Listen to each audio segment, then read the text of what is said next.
At para mas lalong swabe, malinis, so ayan, mag-shave tayo. Mag-devel ka tayo dito mga kabarbers. Welcome back to my channel mga kabarbers. Ngayong araw na to ay may panibagong tutorial na naman tayo. Itong gupit na to ay tinatawag na mid-fade. Gagamit tayo dito ng unang media na naka-close lever. Ibig sabihin nakataas yung adjust ng clipper. Kapag open naman, nakababa siya. Importante kasi mga kabarbers yung open-close lever. Kapag naka-open kasi yung adjust ng clipper, medyo makapal yung bawas niya. Kapag naka-close naman, nakataas siya, manipis yung bawas niya mga kabarbers. Kaya kailangan marunong tayo maglaro ng adjust ng clipper, baba taas lang yan. So ayan ginagamit natin una media. Dito naman tayo sa likod, ganun pa rin, una media. Kung napapansin nyo mga kabarbers, 1.5 or una media yung lagi kong ginagamit. Depende na rin kasi yan sa nakasanayan nyo. Sinishare ko lang naman yung aking nalalaman. Syempre meron tayong kanya-kanyang discard mga kabarbers, diba? At so ayan, palibot lang natin siyang babawasan. 1.5 guide, diretso lang. At pagkatapos natin gumamit ng 1.5 guide, ayan, naka-closed lever siya, 0. Tapos maglalagay tayo ng lining. Ayan lang yung guide kung gaano kataas yung isi-zero natin sa lower part, ayan sa baba. After natin siya lagyan ng line guide, ayan, to close lever lang, magbi-blend na tayo. Simula dyan sa line, dyan sa linya na yan, ayan, kung nakikita nyo yung ginagawa ko, gaganyan lang natin siya. Parang tatanggalin natin yung kanyang kanto or yung line. Buburahin lang natin siya. Ayan, kagaya ng ginagawa ko na yan. Ayan. Naka-close lever siya mga kabarbers.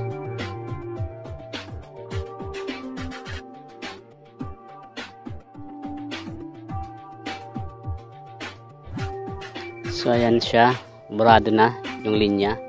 Pero meron pa rin natitirang buhok sa baba. Yung natitirang buhok na yan sa baba mga kabarbers, aahitin natin yan. Aahitin natin yan gamit ang labaha. Pero kailangan muna natin ayusin yung sa taas. Kasi yung sa baba kasi, yung sa lower part, madali lang naman yan mga kabarbers. Mag-focus tayo dito kung paano tayo mag-blend. Yan, yung malinis sa pagka-blend. Kung nakikita nyo, di ba, malinis na siya. Yan, unahin mo natin yan sa taas. Kasi yung sa baba kasi napakadali lang naman yan. Kahit ipahuli na natin siya. Ganun yung technique ko. Ngayon, mag-aahit tayo gamit ang labaha.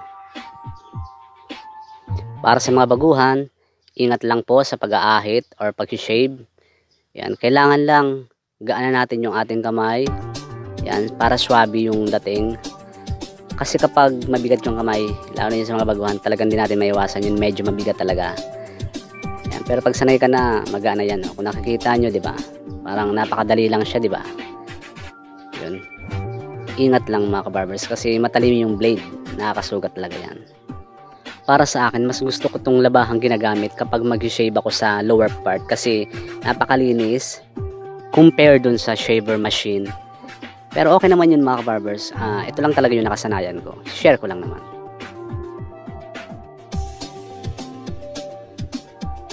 So ayan, malinis siya mga kabarbers, diba? Iba talaga yung labaha kapag ginagamit. Talagang simot talaga yan.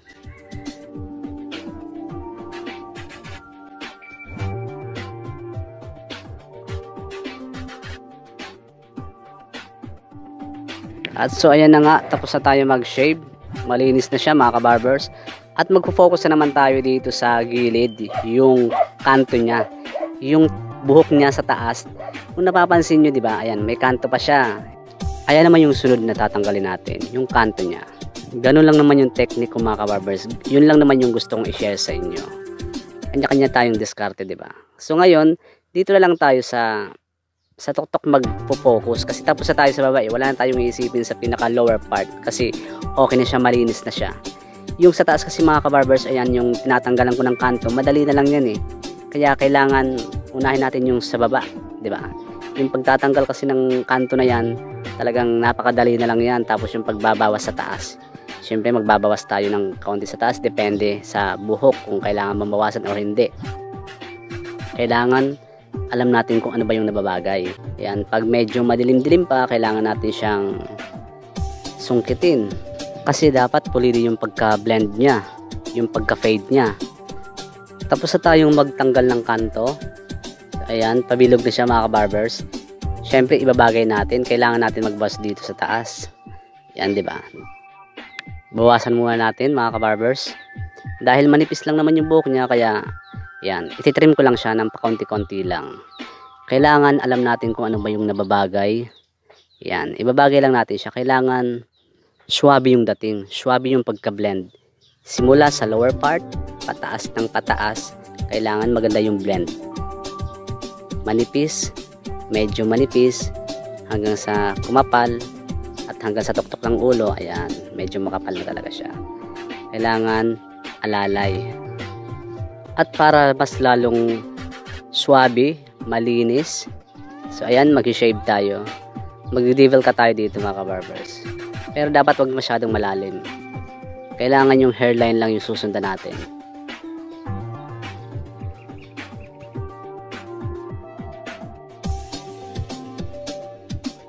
At dahil tapos na tayo mag-shave, ayan, itong ginagawa ko na ito mga kabarbers, sinisilip ko lang naman yung medyo may mga madilim-dilim.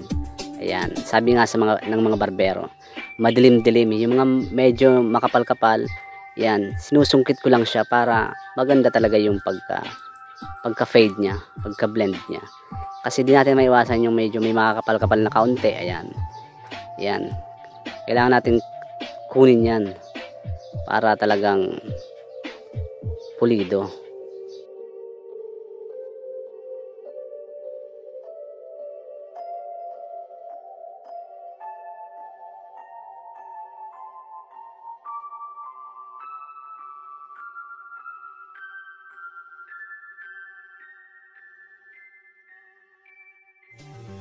At finally, tapos na tayo mga kabarbers. So ayan, napaka-swabe na yung dating, di ba?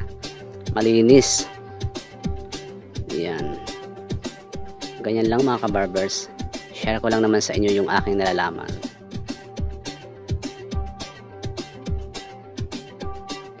At bago ko tapusin ang video na ito mga kabarbers, siguraduhin nyo pong huwag nyong kalimutang i-click ang subscribe at i-hit ang bell button para updated kayo sa mga bagong videos na upload ko.